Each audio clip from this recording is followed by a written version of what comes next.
Hola youtubers, hoy vamos a hacer un vídeo a la carta. Ya sabéis que a veces nuestros amigos nos piden un vídeo dedicado a algo. Nosotros tratamos de contentarlos, no siempre es posible.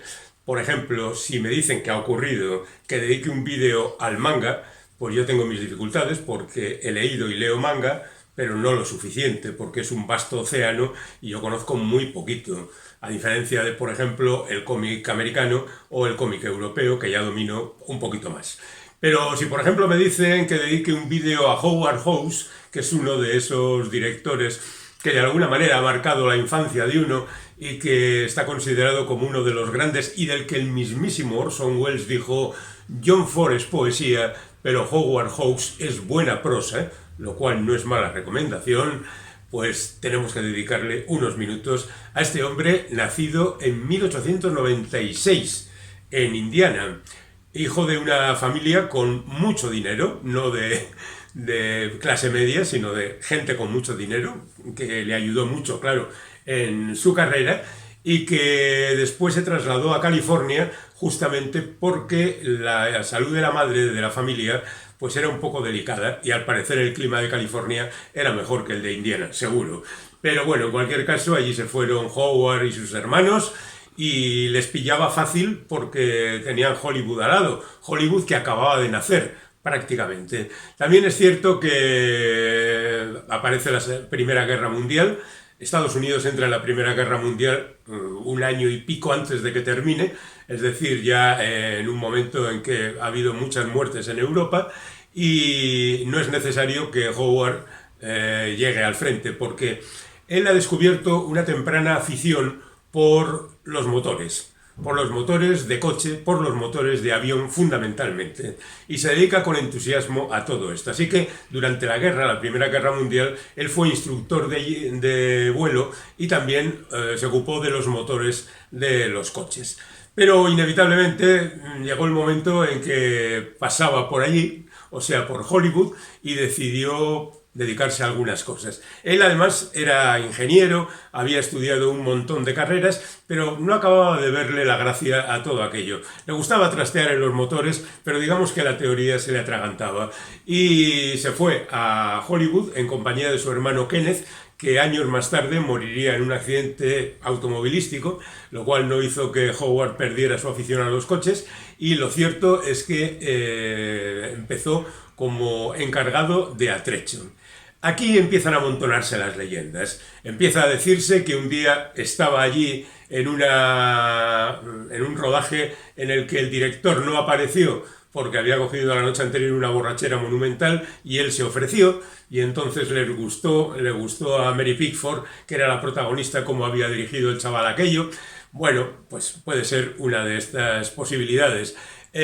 También, y es mucho más probable, que este hombre presentara guiones absolutamente a todo el mundo intentando colocar sus trabajos. Hay incluso una leyenda que dice que él le prestó dinero de su familia, por supuesto, a Jack Warner, lo cual es bastante difícil de entender. Pero bueno, en cualquier caso, ahí está la leyenda. Y hay otra más que dice que su abuelo le regaló un bólido, y esto también es comprensible porque a él le gustaban mucho los bólidos, y un día en una rotonda se pegó un leñazo contra Victor Fleming, el director de cine. En lugar de ponerse a gritar, llegaron a la conclusión de que los dos eran grandes amantes del motor y del cine, y a partir de ahí fue recomendado por Fleming.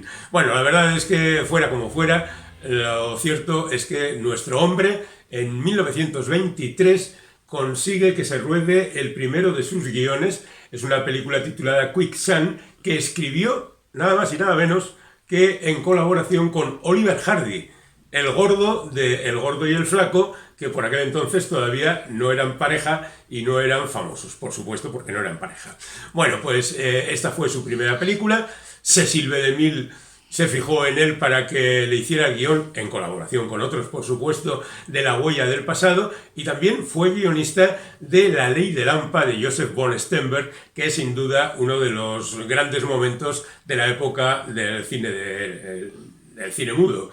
Una representación de la serie negra verdaderamente impactante. Pero para cuando hizo el guión de La Ley del Hampa, ya había dirigido su primera película, que no era otra que El Camino de la Gloria. A mayor gloria, sirva la palabra, de Mike McEvoy, que era una actriz que por aquel entonces destacaba bastante.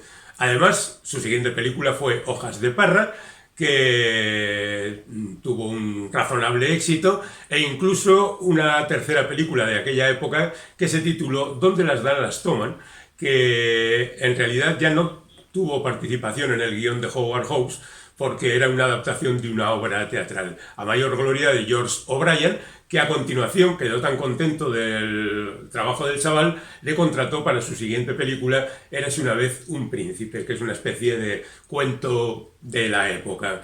La verdad es que Howard Hawks, aunque luego no aparece como acreditado como guionista en sus películas, prácticamente en todas ellas metió la garra en el guión, porque era un hombre muy perfeccionista y siempre andaba buscando mejorar lo que tenía entre manos. Bueno, después de Érase una vez un príncipe, hace una película con Victor McLaglen, Una novia en cada puerto, basada en una novela de Louis Brooks, Por la ruta de los cielos, que es una película obviamente dedicada a la aviación, El príncipe Fasil, que es otra fantasía, en este caso oriental, que también por aquel entonces gustaba mucho, y el último caso de Trent. Philip Trent fue un detective famoso por aquel entonces, y este era el último caso, que no lo fue, pero bueno, al margen de eso lo dirigió el bueno de Howard Hawks. Y después llegaría la que fue su primera película sonora y su primer gran éxito, La escuadrilla del amanecer. Otra vez con aviones, otra vez con una historia muy espectacular, otra vez rodando en situaciones verdaderamente peligrosas, y además otra vez buscándose problemas legales, porque Howard Hughes, aquel magnate que fue biografiado por Martin Scorsese justamente en la película El aviador y que compartía pasiones con Howard Hawks, le denunció por considerar que le había copiado una de sus películas. Lo cierto es que los dos, teniendo esos gustos comunes, llegaron a hacerse tan amigos que Howard Hughes le retiró la demanda, e incluso tiempo más tarde le ayudó en alguna de sus películas, porque es verdad que la aportación al cine de Howard Hughes no es precisamente espectacular, pero tiene algunos detalles en su historia, algunos de ellos también relacionados con Howard Hawks, que la verdad resultan curiosos. Bueno, ya tenemos a nuestro hombre metido en plena vorágine del cine sonoro.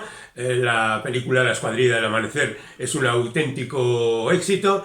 El Código Criminal, que es su siguiente película, protagonizada por Walter Huston, es otra de esas películas que llama mucho la atención, pero sobre todo en el año 32 él hace Scarface.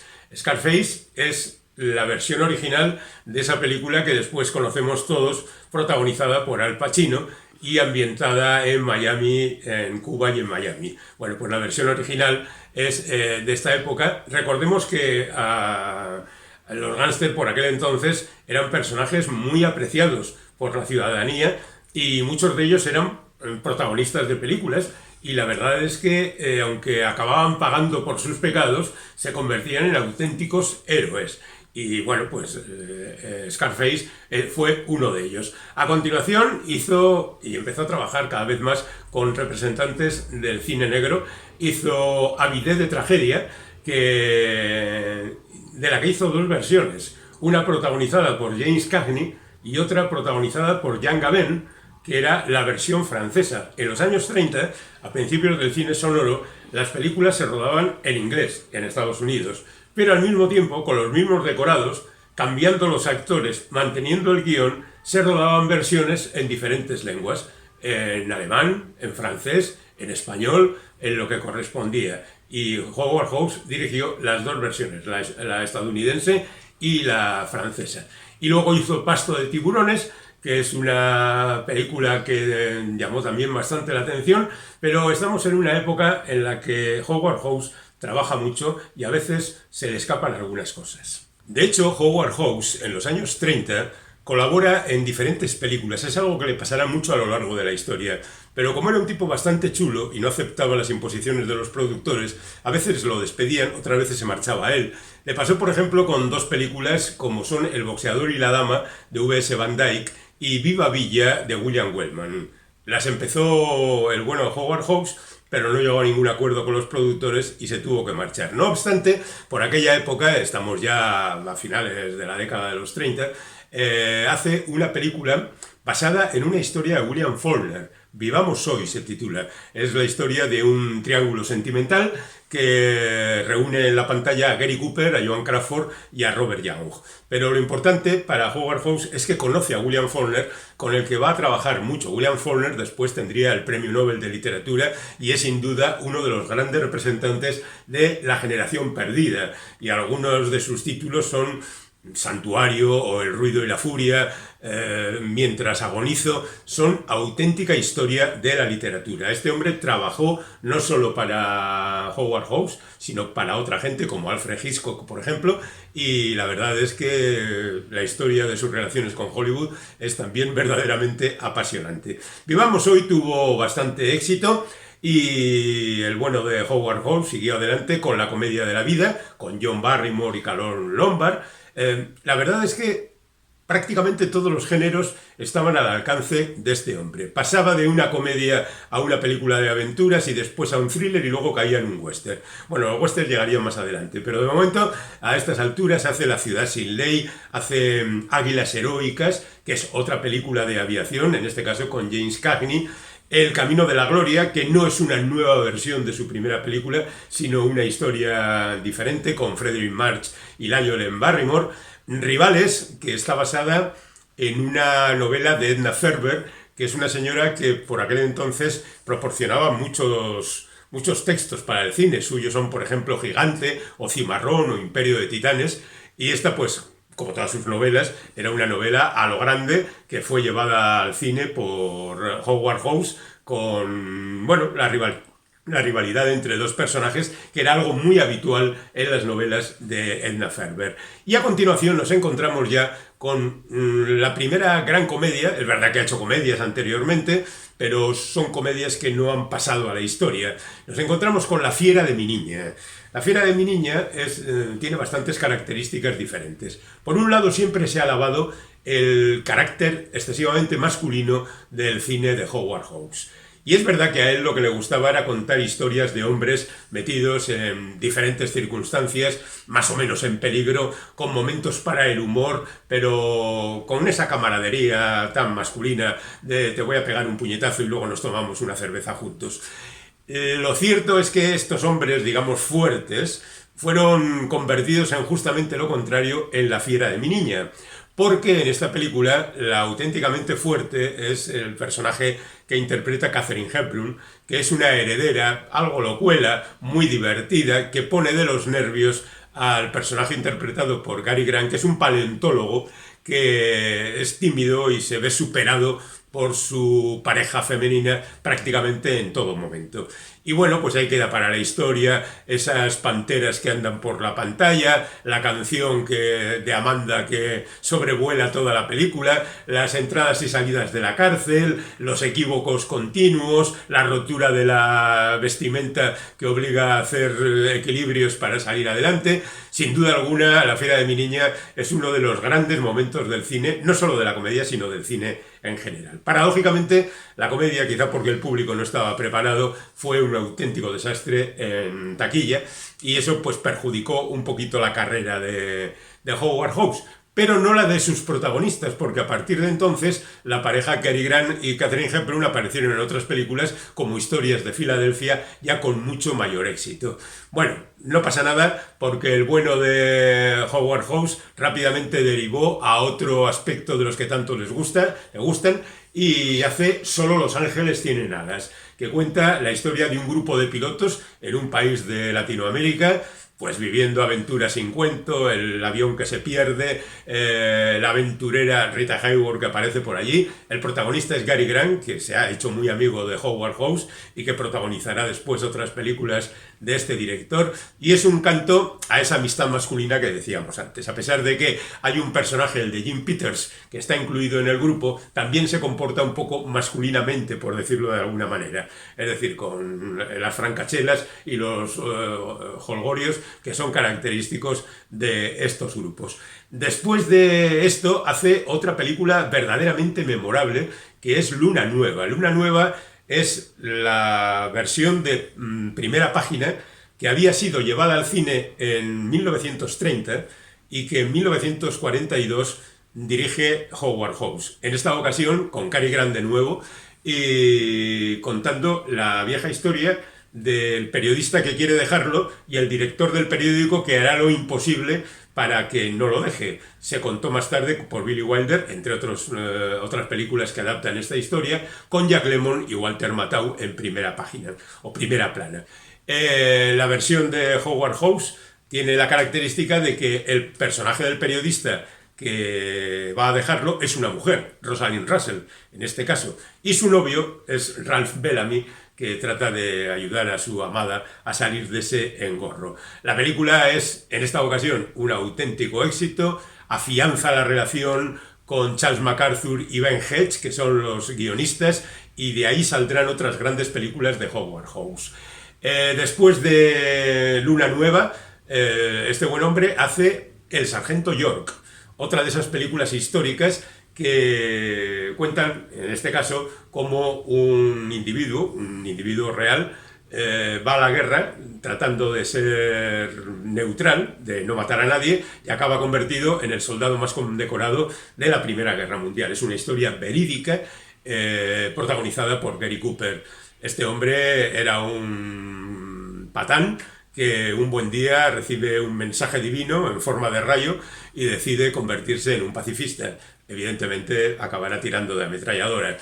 La película se benefició de que estaba en pantalla en el momento del ataque a Pearl Harbor y la entrada en consecuencia de Estados Unidos en la guerra, y fue considerada como una de las películas a favor en principio a favor de la entrada de Estados Unidos en la guerra, y después de esas películas que servían para que los jóvenes se alistaran en esta guerra. Otras películas, como Murieron con las botas puestas y demás, hablaban del pasado para incentivar a los jóvenes a participar en esa guerra. Bueno, después de esta película, curiosamente una película bélica, vuelve de nuevo a hacer una comedia. Esa comedia es Bola de Fuego, una de esas maravillas también que son verdaderamente sorprendentes y que adapta nada menos que Blancanieves y los 7 enanitos. Bueno, es una forma de verlo. Hay 7 profesores lingüistas metidos en una academia, allí a salvo de la corrupción con el exterior, cuando aparece una corista que les va a cambiar absolutamente toda su forma de ver las cosas. La película está repleta de diálogos inteligentes, de mala uva y de mucha risa. El protagonista es Gary Cooper, encabezando el reparto de los 7 enanitos, y Blancanieves es Barbara Stanwyck, que hace uno de los papeles de su vida. Curiosamente, esta misma película le servirá después al propio Howard Hawks para hacer una versión musical, que es muchísimo peor. Si tienen que ver una versión de esta película, vean Bola de Fuego, aunque sea en blanco y negro. Después hace otra película de guerra, El bombardero heroico, y se mete en el rodaje de El forajido. El forajido es el intento que hace Howard Hawks, otra vez él, para lanzar al estrellato a Jane Russell. Y cuenta una historia absurda donde aparecen Billy el Niño y Pat Garrett, lo cual es normal, pero aparece también Doc Holliday y otros personajes del oeste en un batiburrillo que no tiene ningún sentido. Empezó a hacerla Howard Hawks. Con el paso del tiempo acabó peleado con su viejo amigo Howard Hughes y bueno, pues el propio Howard Hughes decidió dirigir la película. Le salió un churro. En esta película cuentan que el propio Hughes diseñó un sujetador especial para resaltar la anatomía de su querida Jane Russell en promoción por aquel entonces. Howard Hawks, por cierto, volvería a trabajar con ella tiempo más tarde. Estamos en tiempos de la Segunda Guerra Mundial. Hace Howard Hawks otra película, Héroes del Mar, dedicada a la guerra, y después le dice a Ernest Hemingway, que era también amigo, porque esas amistades tan viriles son normales en aquella época, le preguntó cuál era su peor novela. Y el otro le dijo que tener y no tener. Y le dijo, bueno, pues yo voy a hacer de tu peor novela una excelente película. E hizo Tener y no tener. Una película legendaria, entre otras cosas, porque sirvió para relacionar a los dos protagonistas, Humphrey Bogart y Lauren Bacall, para que se casaran, para que vivieran 11 años juntos en feliz matrimonio, o no tan feliz, pero bueno, en matrimonio. Y tiene fragmentos como aquello de Si me necesitas Silva y ese tipo de cosas. La película no va muy allá, es verdad. Se benefició de cierta manera del ambiente creado por los personajes, se benefició de que parecía una réplica de Casablanca, que había triunfado un par de años antes, y se benefició del carisma de los protagonistas. La verdad es que la película ha pasado a la historia y como tal la contemplamos. De hecho, la pareja volvió a ser reunida de nuevo por Howard Hawks con su siguiente adaptación, que es El sueño eterno, la primera novela de Raymond Chandler, el gran maestro del género negro, aquella en la que se cuenta la historia de que Hawks llamó a Chandler diciéndole, oye, ¿quién ha matado al chofer? Porque no consigo entenderlo de la lectura de la novela, y Chandler le contestó, no tengo ni la menor idea. Bueno, Howard Hawks tenía una máxima que era, una buena película está compuesta por buenas secuencias. Yo no estoy de acuerdo con esa idea, porque hay buenas secuencias que pueden mejorar un producto, pero no convertir una mala película en una obra de arte. Y ese sería el caso de El sueño eterno. Tiene buenas secuencias, pero la hilazón entre toda la historia es, sin duda alguna, debida al desastre de la novela, el desastre, digamos, de investigación criminal. Lo literario es otra cosa. Y bueno, pues se resiente de todo esto. Pero esto permite a continuación al bueno de Howard Hawks adentrarse en el western y rueda Río Rojo. Río Rojo básicamente es la historia de una conducción de ganado de A a B. Y la historia de la relación entre John Wayne, que es el jefe de todo eso, y su hijo adoptivo, Montgomery Clift, que debutaba en el cine justamente en esta película. Bueno, aquí sí que un montón de buenas secuencias hacen una buena película, pero sobre todo porque hay una hilazón, un buen tratamiento y algunos momentos verdaderamente memorables, como la partida de la manada con aquellos primeros planos de los vaqueros que van a conducirla, ¿no? La verdad es que la película está muy bien y cuenta la historia que cuando la vio John Ford le dijo a Howard Hawks, nunca hubiera dicho que ese bastardo sabía actuar. Se refería a John Wayne. Y mira que había hecho películas con John Wayne para aquel entonces, pero siempre le había despreciado un poco. De hecho, a partir de ese momento, los personajes de John Wayne en las películas de John Ford tienen una mayor profundidad. La trilogía de la caballería, El hombre tranquilo, Centauros del desierto, El hombre que mató a Liberty Balance, ya son películas de gran calado. Bueno, pues Río Rojo es esa película maravillosa que sumerge a Hawks en el western. Después nace una canción, que es esa nueva versión de Bola de Fuego, protagonizada por Danny Kaye, un actor que nunca he soportado, así que no soporto esta versión de la película. Luego hace La novia era él, otra vez con Gary Cooper, con Cary Grant, contando las andanzas de un soldado francés que trata de pasarse a Estados Unidos para que le den la nacionalidad, haciéndose pasar por novia de guerra, es decir, disfrazándose de mujer. La película está bien, pero bueno, tampoco es para tirar cohetes. A continuación, produce, rueda prácticamente todo El enigma de otro mundo, La cosa. Conoceréis sin duda la versión de La cosa de John Carpenter, pues la versión original es la que hace este hombre, con una base científica, el marciano que aparece, que va tomando cuerpo en diferentes personajes. La película está muy, muy, muy bien. Y a continuación hace otro western titulado Río de Sangre. Río de Sangre en realidad se titula The Big Sky, el gran cielo, y añade un poco más de confusión a la trilogía de los ríos. Luego lo explicaremos exactamente. Pero Río de Sangre es un western mediocre, protagonizado por Kirk Douglas, que no va muy allá y que desde luego no pertenece al asunto de los ríos, la trilogía de los ríos.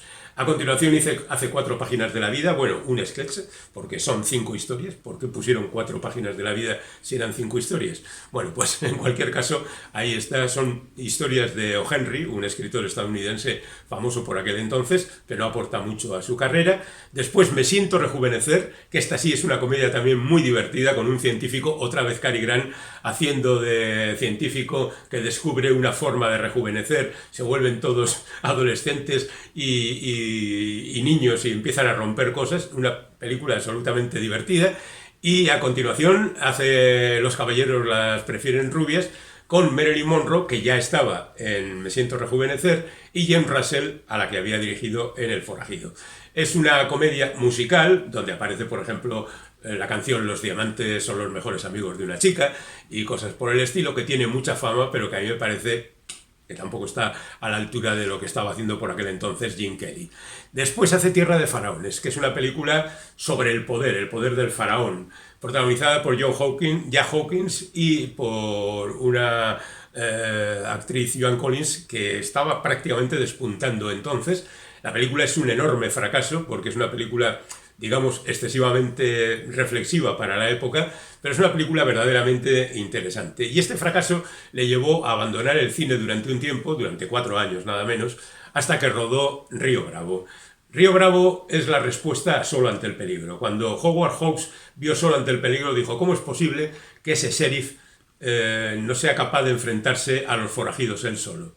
No, yo voy a hacer una película con un sheriff que, aunque le ofrecen ayuda, se niega a aceptarla porque él es lo suficientemente macho para acabar con todos los malos. Lo cierto es que Río Bravo es, entre otras cosas, una película superlativa, a pesar de ser una película muy de interiores. Todo ocurre en un pueblo que es puro decorado, o en el interior de la cárcel, o cosas por el estilo. Pero tiene momentos verdaderamente tremendos, como esos 15 primeros minutos que no tienen palabras, donde se va desarrollando la tragedia delante de los ojos del espectador sin decir absolutamente nada, gracias a la potencia de los actores protagonistas. Otra de John Wayne, Dean Martin, que trataba de borrar su etapa como humorista, Ricky Nelson, que se lo impusieron y bueno, al final acabó haciendo buenas migas con el director, y Walter Brennan, que es el viejo ese Stampy que hace auténticas maravillas, un gran actor, y la presentación de Angie Dickinson, que era por aquel entonces miembro del Rat Pack de Frank Sinatra y compañía.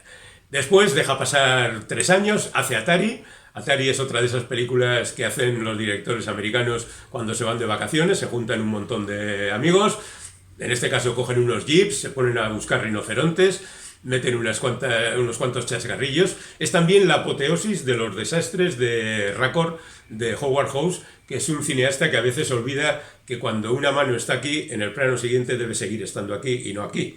Bueno, pues hasta en 3 ocasiones saca Red Buttons un paquete de tabaco del bolsillo, en 3 planos consecutivos. Bueno, al margen de eso, a mí es una película que no me hace demasiada gracia, pero es que este tipo de películas no acaban de convencerme. Después hace su juego favorito, que es su última comedia, que está muy bien. Quería que la hiciera Cary Grant, pero ya Cary Grant decidió que estaba mayor, la protagonizó Rojason, y cuenta la historia de un tipo que escribe un libro sobre el arte de la pesca sin tener ni idea de lo que es pescar, y el jaleo que se monta a continuación con todo eso. Después vuelve de nuevo a las pistas de carreras de coches con Peligro Línea 7000, que no es la mejor de sus películas de carreras, pero bueno, es una película que está razonablemente bien, protagonizada por James Caan, al que dará después un papel principal en El Dorado, su siguiente película. El Dorado es prácticamente un remake de Río Bravo. Podrían haber trabajado con el mismo guión.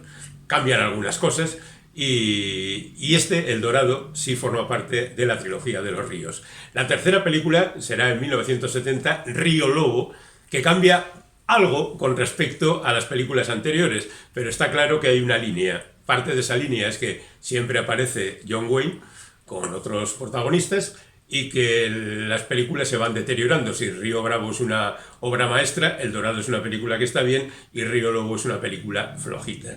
Y aquí acaba la historia de Howard Hawks, que moriría en 1977 en California, dejándonos un puñado de películas imprescindibles que esperamos que hayáis visto. Y si no, pues suerte tenéis porque podéis verlas.